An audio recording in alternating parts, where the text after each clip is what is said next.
നമ്മുടെ മോദി സർക്കാരിന് എപ്പോഴും കോൺഗ്രസ് നേതാക്കളെയും മുൻ മുതിർന്ന നേതാക്കളെയും കുറ്റം പറഞ്ഞില്ലെങ്കിൽ സമാധാനം കിട്ടാത്ത അവസ്ഥയാണ്. ഒന്നുമില്ലെങ്കിൽ കൂടെ പഴയതെന്തെങ്കിലുമൊക്കെ കുത്തിപ്പൊക്കി കൊണ്ടുവരും. ഗാന്ധിജിയെയും ജവഹർലാൽ നെഹ്റുവിനെ പോലും ഇവർ വെറുതെ വിടാറില്ല. അതുപോലെ ഇപ്പോൾ കഴിഞ്ഞ ദിവസം മുൻ പ്രധാനമന്ത്രി ജവഹർലാൽ നെഹ്റുവിനെതിരെ അമിത്ഷാ നടത്തിയ പരാമർശങ്ങൾ വൻ വിവാദമായിരിക്കുകയാണ്. സർദാർ വല്ലഭായ് പട്ടേലിന് കൂടുതൽ വോട്ടുകൾ ലഭിച്ചിട്ടും ജവഹർലാൽ നെഹ്റുവിനെയാണ് പ്രധാനമന്ത്രിയായി പ്രഖ്യാപിച്ചതെന്നാണ് അമിത്ഷായുടെ ആരോപണം. എന്നാൽ ഇതിൽ ശക്തമായ പ്രതികരണവുമായാണ് കോൺഗ്രസ് ഇപ്പോൾ രംഗത്ത് വന്നിരിക്കുന്നത്. അമിത്ഷാ പറയുന്നതെല്ലാം വെറും കള്ളപ്രചരണങ്ങളാണെന്നും ഈ വാദങ്ങളെല്ലാം നുണയും ഭാവനയുമാണെന്നാണ് കോൺഗ്രസ് നേതാക്കൾ ആഞ്ഞടിച്ചത്. സമൂഹ മാധ്യമങ്ങളിലൂടെയാണ് കോൺഗ്രസ് നേതാക്കൾ തങ്ങളുടെ പ്രതികരണം പറഞ്ഞത്. കോൺഗ്രസ് പാർട്ടി പ്രസിഡന്റായുള്ള തെരഞ്ഞെടുപ്പിൽ 28 വോട്ടുകൾ സർദാർ വല്ലഭായ് പട്ടേലിനും 2 വോട്ടുകൾ ജവഹർലാൽ നെഹ്റുവിനും ലഭിച്ചു. എന്നിട്ടും 2 വോട്ടുകൾ മാത്രം ലഭിച്ച നെഹ്റു പ്രധാനമന്ത്രിയായി എന്നായിരുന്നു അമിത്ഷാ നടത്തിയ പരാമർശം. സത്യത്തിൽ നമുക്ക് സ്വാതന്ത്ര്യം നേടിത്തന്ന പൂർവികരെ അപമാനിക്കുന്ന, അവരോട് നന്ദികേട് കാണിക്കുന്ന പ്രസ്താവനകളാണ് കേന്ദ്ര സർക്കാർ നടത്തിക്കൊണ്ടേയിരിക്കുന്നത്. ഇങ്ങനെ എല്ലാവരെയും താറടിച്ച് താഴ്ത്തി BJPയെ വെള്ളപൂശാനാണ് കേന്ദ്ര സർക്കാർ ശ്രമിച്ചുകൊണ്ടിരിക്കുന്നത്.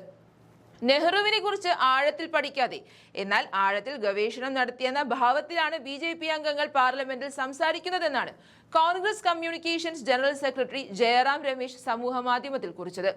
സത്യത്തിൽ ഓൺലൈനിൽ എളുപ്പത്തിൽ കിട്ടുന്ന വിവരങ്ങൾ ഉപയോഗിച്ച് മാത്രം ഇത്തരത്തിലുള്ള പരാമർശം നടത്തിയിരിക്കുന്നതെന്നും അദ്ദേഹം കുറിച്ചു. ഇങ്ങനെ ഒരുപാട് കോൺഗ്രസ് നേതാക്കളാണ് അമിത്ഷായ്ക്കെതിരെ കടുത്ത മറുപടികളുമായി രംഗത്ത് വന്നിരിക്കുന്നത്.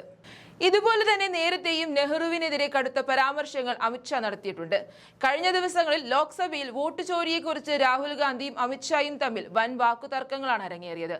തെരഞ്ഞെടുപ്പ് കമ്മീഷൻ പ്രവർത്തിക്കുന്നത് സർക്കാരിന് വേണ്ടിയല്ലെന്നും കോൺഗ്രസ് കാലത്താണ് രാജ്യത്ത് ആദ്യത്തെ SIR നടന്നതെന്നും അമിത്ഷാ പറഞ്ഞു.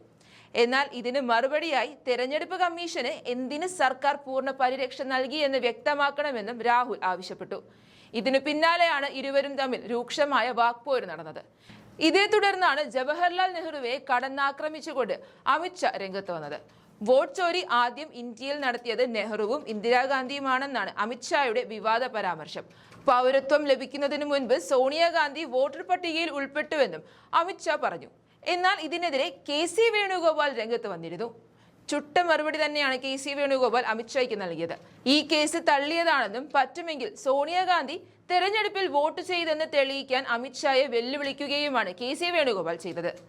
ഇവയ്ക്കൊക്കെ പുറമെ ജവഹർലാൽ നെഹ്റു വന്ദേ മാതരത്തെ കഷ്ണങ്ങളാക്കിയെന്നും പിന്നീട് രാജ്യത്തെ തന്നെ വിഭജിച്ചുവെന്നും അമിത്ഷാ ആരോപിച്ചിരുന്നു. സത്യത്തിൽ അമിത്ഷായുടെ പ്രശ്നം എന്താണെന്ന് മനസ്സിലാവുന്നില്ല. രാജ്യത്തെ ജനങ്ങൾ നേരിടുന്ന പ്രശ്നങ്ങൾക്ക് പരിഹാരം കാണാതെ അതെല്ലാം മറച്ചുപിടിക്കാൻ വേണ്ടി മാത്രമാണ് ഒരാവശ്യവുമില്ലാത്ത കാര്യങ്ങൾ പറഞ്ഞ് കേന്ദ്ര സർക്കാർ വിവാദങ്ങൾ സൃഷ്ടിച്ചുകൊണ്ടിരിക്കുന്നത്. ആദ്യം ജനങ്ങളുടെ സുരക്ഷയും അവർ നേരിടുന്ന പ്രതിസന്ധികൾക്കും പരിഹാരം കാണാൻ നോക്ക്, എന്നിട്ടാവാം വിമർശനം.